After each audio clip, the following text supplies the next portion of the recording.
Hello YouTube, this is Asiel Day and I'm here making this video for you guys today. The topic of this video is the spiritual crown. What is a spiritual crown? In the Orisha religion, you're always going to be hearing about people talking about their crown. Their crowning Orisha, their metaphysical crown, their physical crown. What is this crown? I want to talk a little bit about this crown. So, we also say in Orisha that the person is getting crowned when they're getting initiated. That is the whole point of initiation, is to receive your crown. You're crowning Orisha to receive the crown, the metaphysical crown that we're going to be talking about today.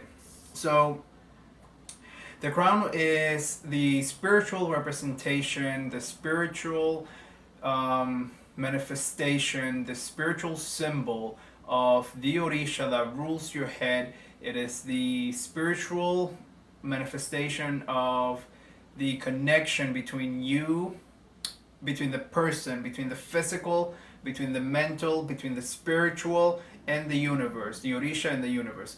It is the connector, and it is a connector of everything, of the astral to the physical, or the way that it travels down, and that is what we call the crown. Royalty has always been noted to wear a crown. The kings and queens of old were always known for their own particular crowns, and certain kingdoms were known for the particular crowns. In the Yoruba faith, a lot of families and a lot of political figures and kings, there still are kings and queens, and people of the political life and the spiritual life all tend to have beaded crowns. The importance of a crown has always been noted throughout Yoruba history and Orisha worship. The Orishas themselves are considered to be kings and queens, and some of them are considered to have been physical kings and queens of actual cities in the Yoruba nation or in Africa. For this reason, we continue to say the crown. And then we're also talking about an actual physical crown. Let me explain this. When you initiate, part of the things that you initiate with is your actual physical crown. On the middle day, what we call the middle day, this is a day of a part of the initiation, which we call, like I said, the middle day. That is open to the public. That is, everybody comes to see the new king, the new queen. As you initiate, you leave your old life behind and you start your new life. And your new life, being a priest or a priestess of a particular Orisha, means that you have been crowned to that Orisha. It means you have been made a king or a queen as a priest or a priestess to that Orisha. The point is that you are presented to the world, you're presented to your God family, you're presented to your actual family, to friends and neighbors and anybody who comes to your celebration on the day off.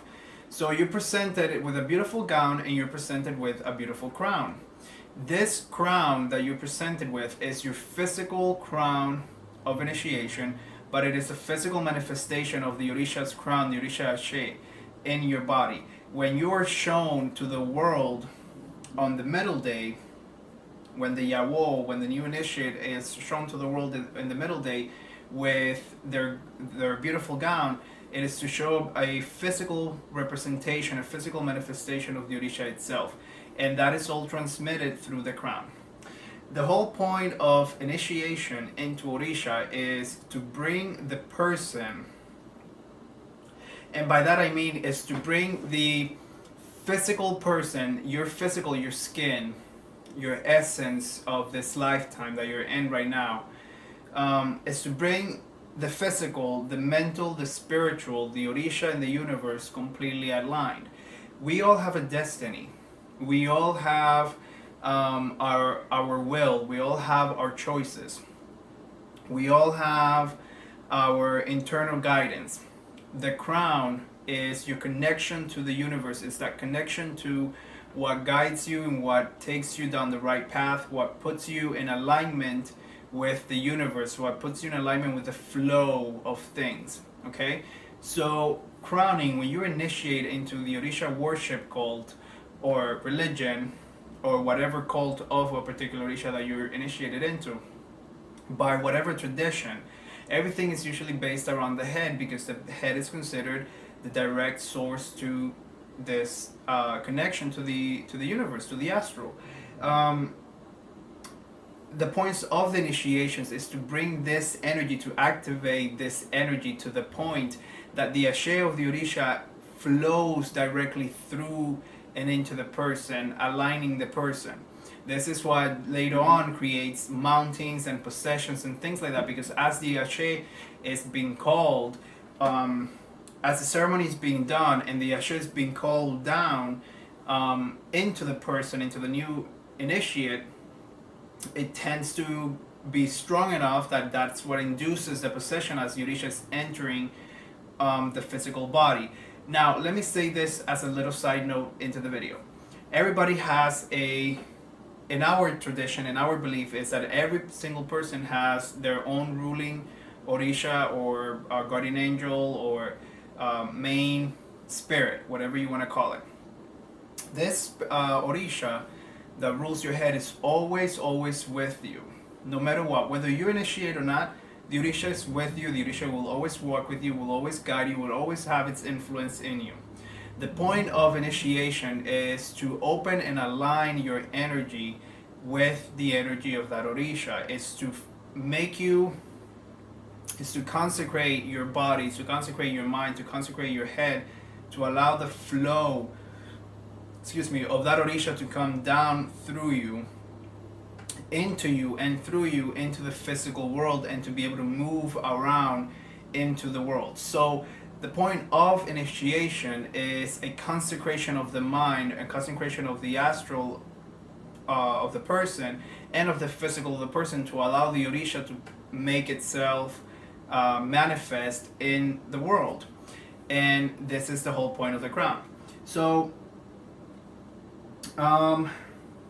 when you crown, when you initiate, this energy on your head is magnified, it is opened.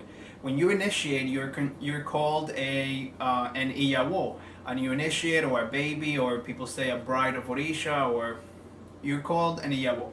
So the new initiate is considered a newborn. It's considered as someone who just was rebirthed into a new life. For this reason, like a new baby that comes into the world, if you ever touch the baby's head, it usually has several soft spots, and in particular the one up here, the anterior fontanelle. It's called the anterior fontanelle, and it's right up here. And if you touch it, in Spanish people say la molleja, or at least in Cubans they say la molleja, if I'm not mistaken, molleja, mollera, something like that. The point is that in a baby, this is usually opened, or it's soft, and then the same is considered spiritually with a new initiate, that their crown, because of the ceremonies that were just done, this everything that just happened to the head, it's considered that the crown is still open. Which is why we have very strict taboos for the first 7 days, the first 3 months, the first year of a new initiate, and the rules that they have to follow, and the things that they have to do depending whether they're male or female, and the ways that they have to dress, and the way they have to behave with non-initiates, and the way they have to behave with initiates. It's all to keep themselves physically clean, spiritually clean, mentally clean as much as possible, and to keep their energy of their mind, the energy of their crown, as clean as possible. Strict taboo of the crown, you guys. When you have sex with someone, or you have sexual thoughts with someone, or about someone, or towards someone, when you have hatred towards someone, when you're not being truthful, you're not supposed to touch the crown. When you feel that someone is not being truthful to you, when you feel that someone is not being honest about anything that they might be doing to your head, don't let them touch your head. Only your godfather, your godmother, the person, your yubona, the person taking care of you, the person who you know loves you and has a good interest in you should be touching your head. The head is sacred.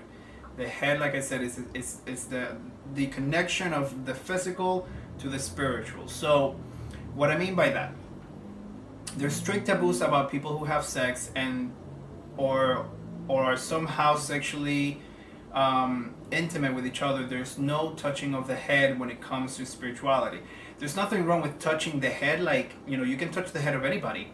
There's nothing wrong with that, but not spiritually, and there's a difference. And that means that doing ceremonies on the head of someone, that's the no-no. You can touch the head, you can touch the hair, you can do whatever, but you don't touch the head in ceremonies. Like when things are being done, when prayers are being done, when whatever is being done, someone, if you have sexual thoughts towards someone, if you know that this person has sexual thoughts towards you, if you've had any sort of interaction sexually and or altercations, you do not let that person touch your head. This creates conflict energetically, and it's considered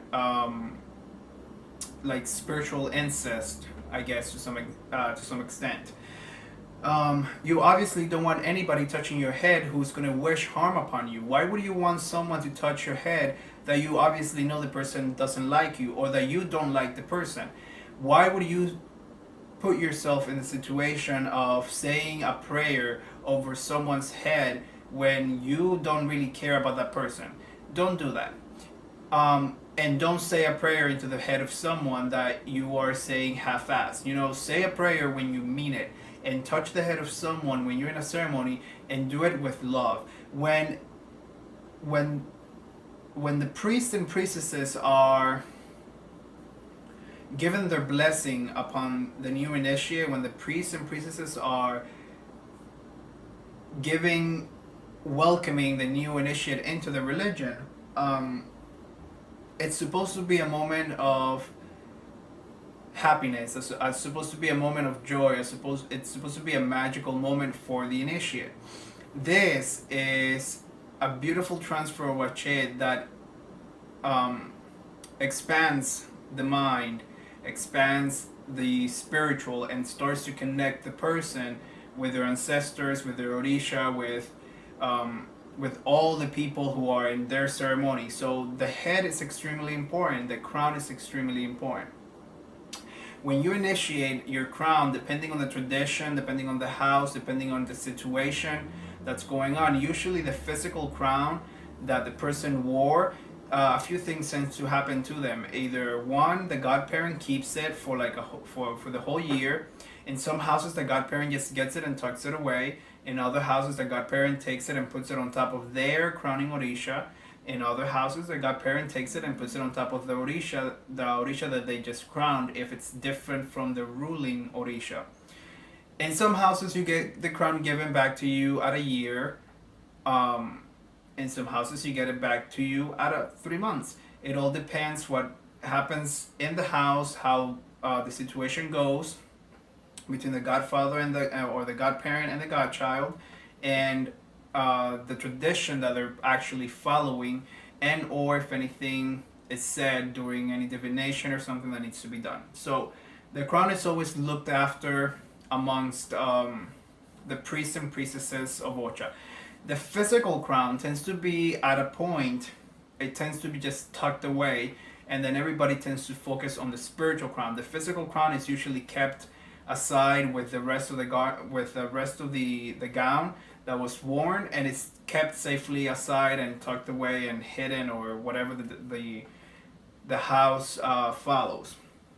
And then we continue to express ourselves to the crown, and we're talking about the non-physical astral crown. The crowning is also associated with king and queen. When you get crowned into the Orisha, and I think I mentioned this slightly earlier, you yourself are considered a king or queen of that Orisha.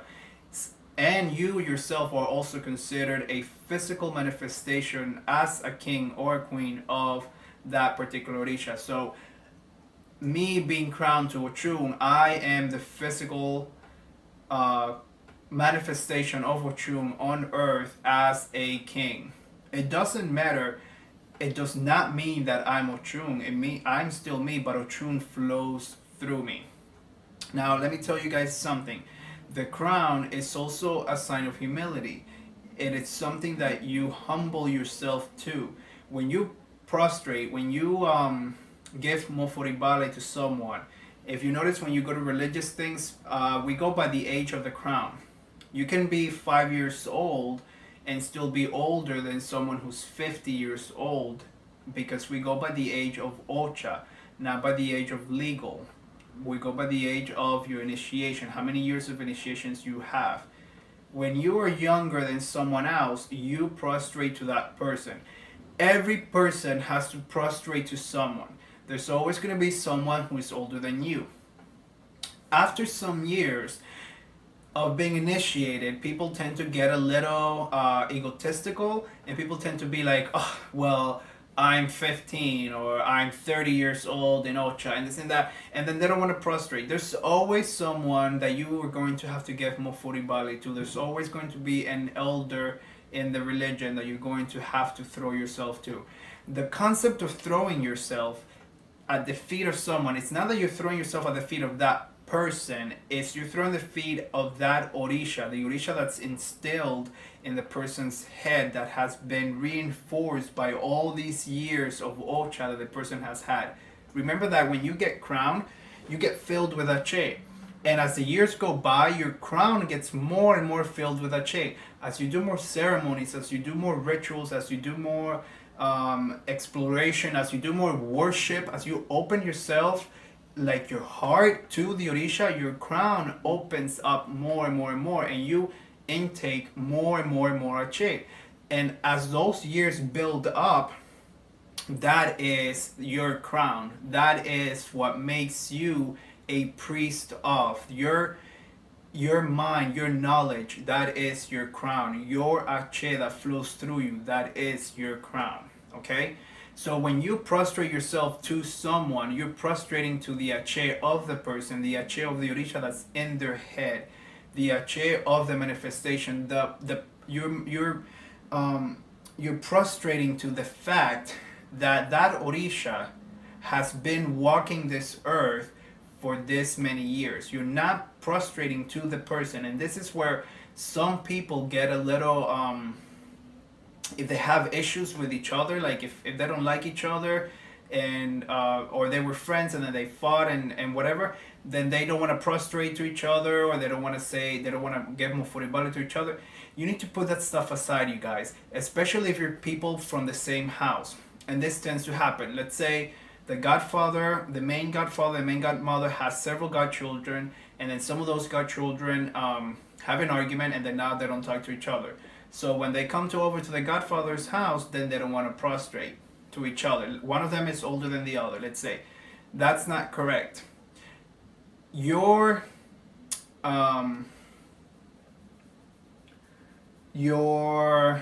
what's the word I'm looking for? Your physical interaction with other humans have nothing to do with your spiritual interaction with those humans. Those two things, your emotions towards this person, are not to be brought into the bodum when you're doing a ceremony. If this person is older than you and you don't like them, you still have to just put it past you the fact that you're not prostrating to them.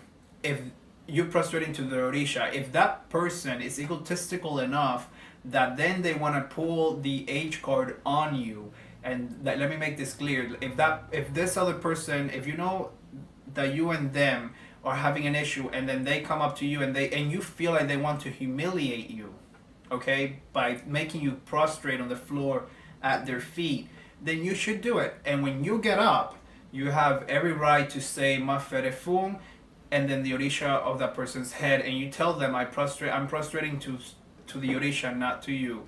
There's nothing wrong with that. Sometimes after years, people get egotistical, and I already said that, and then they start to pull the age card, and then they start to show, if they have issues with someone who's younger, they start to pull the whole hierarchy in the religion.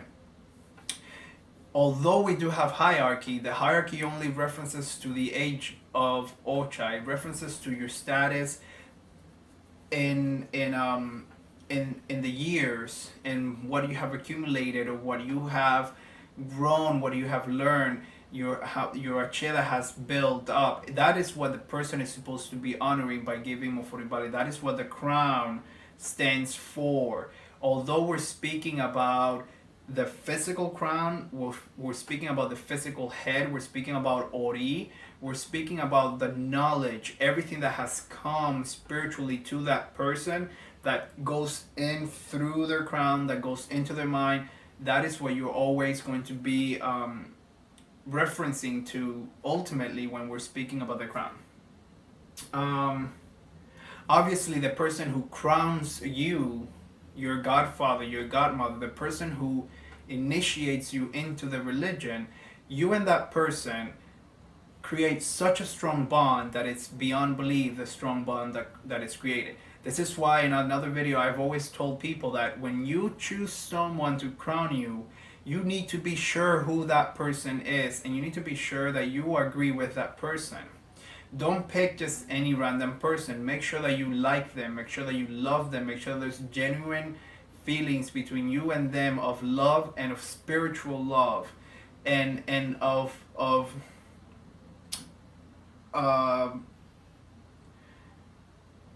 joy. There has to be. I always tell people you have to see yourself 10 years down the line having dinner with this person.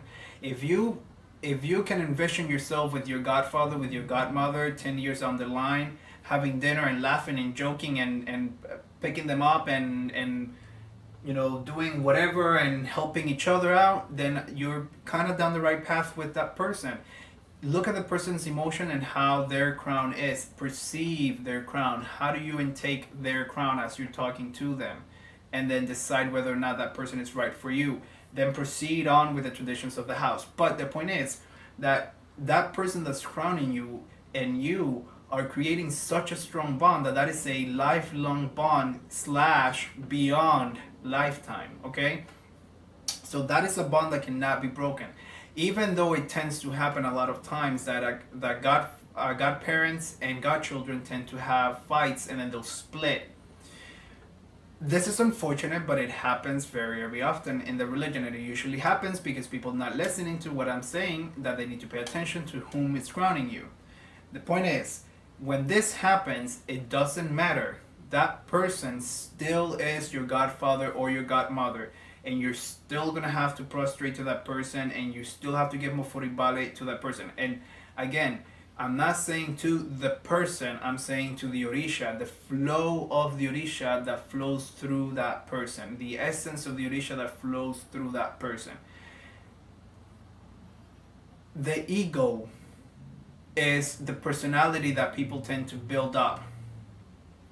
You don't care about the ego, you care about the Orisha, that the energy, the Ashe, the spiritual essence that flows through that person. And that is the crown of the person. The head is always kept covered, and in Osha we use like these little hats, like chef hats and whatnot. So we use those hats to cover your head. The point of covering your head is to keep, when you're in ceremonies, depending on the ceremony, there's things that might be happening, there's energies that might be going on. So you want to keep your head covered so that no negativity comes to you. Sometimes there's osobos, sometimes there's divination, and sometimes there's osobos that get marked. So people say that so your head doesn't become heated, you have to keep it covered. When you're walking on the street and your head is uncovered, if you're something might be going on and your head will pick it up like energetically, and this later on causes stress or causes attraction of negative energies, or what we call osobos or whatever. The energy is always to be kept covered, and in ceremonies, like I said, you always cover your head. Another reason is that sometimes when energies are coming down, if the head is covered, it's easier for the energy. If you're trying to avoid a mounting, it makes it easier for the energy not to come through, and or for the energy to be kind of dissipated a little bit, for you to have a bit more of consciousness before you go on the procession. Some people don't like procession, some people like procession. So it depends. So it kind of works as a filter also. It works as a filter for the other people's negativity that might be there. Again, if you're doing a ceremony with, first of all, you shouldn't be doing a ceremony with anybody that you don't like. But if you are in the room with someone that you don't like, and energies are being thrown and called and sung out, or called through songs and whatever, you don't want that person's energy. If something is happening to that person that you don't like, let's say that you don't like X person, and that person starts to go into a possession, as the possession begins, obviously that person is going to release ache, that person is going to release energy, and that energy is going to be hitting everybody else in the room. Having your head covered protects you from that energy hitting you astrally. So if it's someone that you don't like, obviously you don't want their energy mixed with your energy. There's many other reasons why the head gets covered. Those are just simple ones that I can think of right now that I have written over here. If you want to refreshen your head, we have something called ebori, which is a feeding of the head, or what we call robación de cabeza in Spanish. In English, here, especially in Miami and like New York and whatnot, we've started saying rogation of the head. Like people just make the Spanglish mixture, and I don't know if rogation is an exact English word. I personally haven't looked it up. I really don't care. But the point is that we say rogation of the head in English as we translate it, and that pretty much is prayers and songs, depending on the person doing your ebori, and libations that are given to your head, and depending on the ebori and the reason for the ebori, it might vary a little bit depending on the house, the situation, why it's being done, and what is the purpose behind it. So it might vary with ingredients. It might vary with what gets done, or the way it gets done.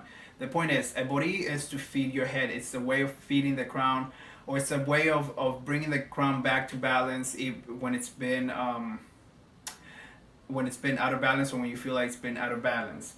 It is a way of feeding your inner self. It is a way of feeding the ori of the person, the energy, the inner self of the person. Ebori can be done, or cleansings of the head can be done with like coconut water. When you crack the coconut, you can pour that water, and that refreshes your crown, that refreshes your mind, that refreshes your head. So fresh coconut water. Ebori is another one. Depending on the situation, you might wash your head with certain herbs that belong to your orisha. Let me tell you guys this. When you do spiritual baths, and I'm going to make a video about this, you do spiritual baths from the neck down. So in our tradition, from the neck up is for the orisha, that will be for the herbs of the orisha only, following any taboos and whatnot. I want to warn you guys to be very careful with the people, again, who touch your head. If the person is cunning enough, if the person is wise enough, if the person has a che enough, someone who has had access to your head, especially someone who has had access to your head physically already, like someone from your Ocha family or whatnot, someone who's cunning enough and has a che enough can start opening your head and dropping things into your head. This is again why you need to be very careful with whom touches your head and what gets done to your head. Someone who has had magical, religious, astral access to your head can energetically retouch your head again. And you want to make sure that this person never drops negative things into your head. There's spell work that, if you are unaware of, there's spell work that can get done to drop things into the heads of people in this, and obviously, because most people tend to be silly, they want to always do things like this for harm, and then they want to do negative things, and they want to drop negative things into one of their enemies' head and whatnot. There's other times, so you want to watch out towards the people, again, that touch your head and whatnot, so then they don't become cunning enough to want to drop things into your head later on. There's Um, there's a shoot. I forgot what I was gonna say. Dropping things. Oh, obviously you can do the same thing and drop goodness and blessings into the head of someone else. Um, there's no need to do certain things, and I feel like that's one of them. But there is a need to know how to do certain things and or to be cunning enough to do certain things, because that's how you can also protect yourself from people doing certain things to you. When you know the cure to something, you also know how to hurt with that particular thing. If you know the cure for a bacteria, then that means you know how to influence the bacteria and the disease or whatever. So everything has a double-edged sword. So you want to always be very careful with the people who touch your head, with anything that goes towards your head. Um, let me see. I could have sworn that there was something else.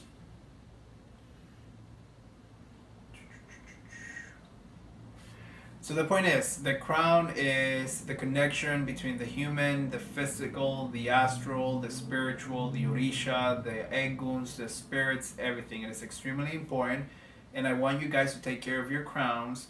I want you guys to also respect your crown. The crown is also a thing of respect. The crown is what you portray yourself as, how you see yourself as, and this is what other people pick up from you, the energy that you are releasing, and it's a natural respect. Sometimes when you look at certain people, you just naturally respect them. You naturally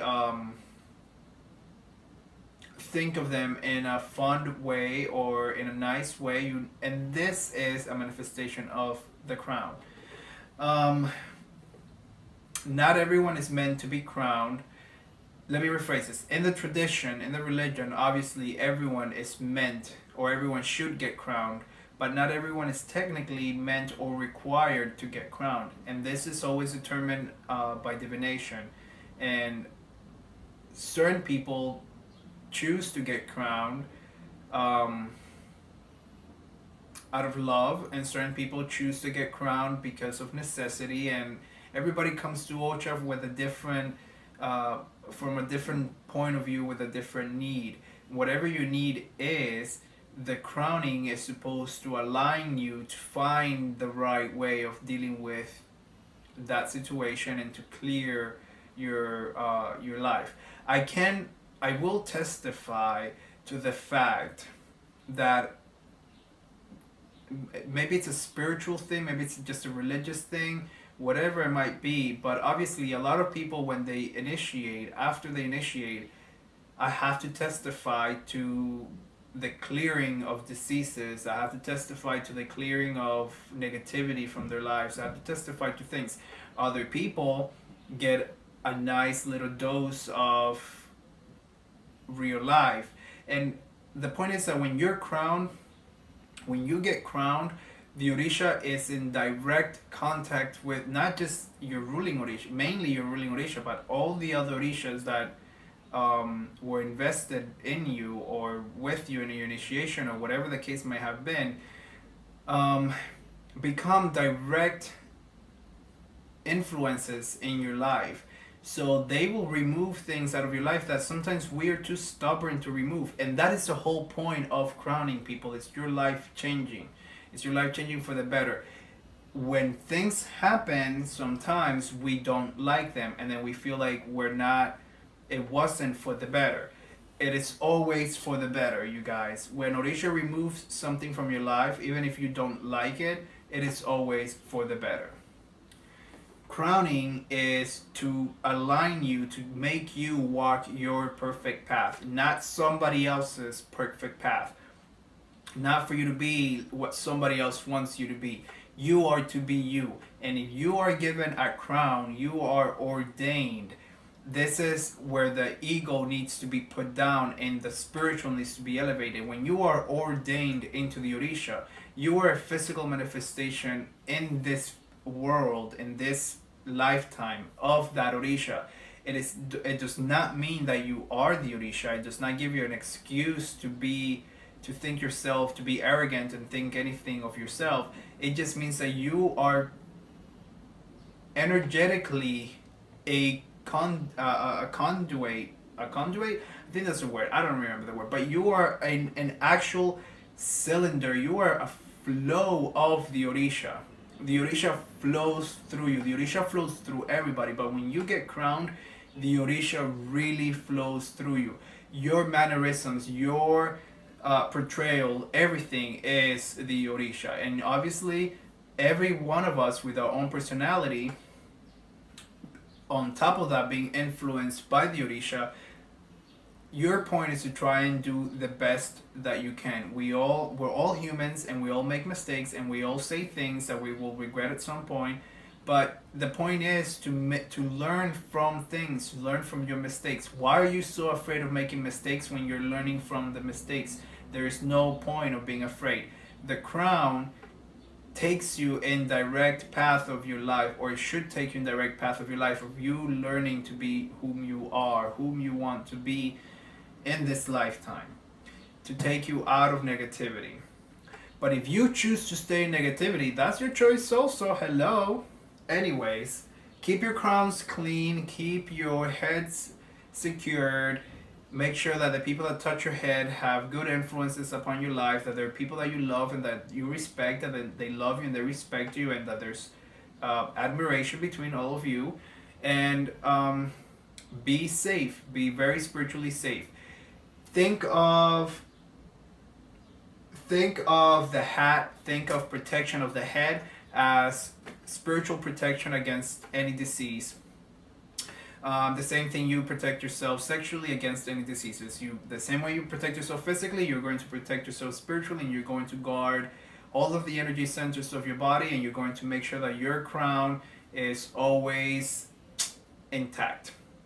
Anyways, thank you so much, you guys, for watching. I hope that this video has influenced you somehow, has taught you something. I will make another video if I come up with something else. I could have sworn, I cannot think about it right now, but I could have sworn that there was another little topic or pointer that I wanted to make, but I can't think of it right now. But if I do, I'll just make a little side video and add it or whatever. The point is, thank you guys so much for watching. Remember to subscribe to my YouTube channel. You guys can find me on Facebook or through YouTube. And yeah, so thank you so much for watching. I enjoy making my videos. I enjoy receiving your comments and your messages and everything. And keep your heads clean, keep your crowns clean, keep yourself clean, and just simply be in alignment with yourself. If you become in alignment with your higher self, with that little voice inside of you that tells you what to do that's right for you, if you become in alignment with that, girl, you're gonna get far. And I plan on getting far. So you know what? Far. Alignment. Let's get going. Let's get crowned and whatnot. So anyways, thank you guys for watching.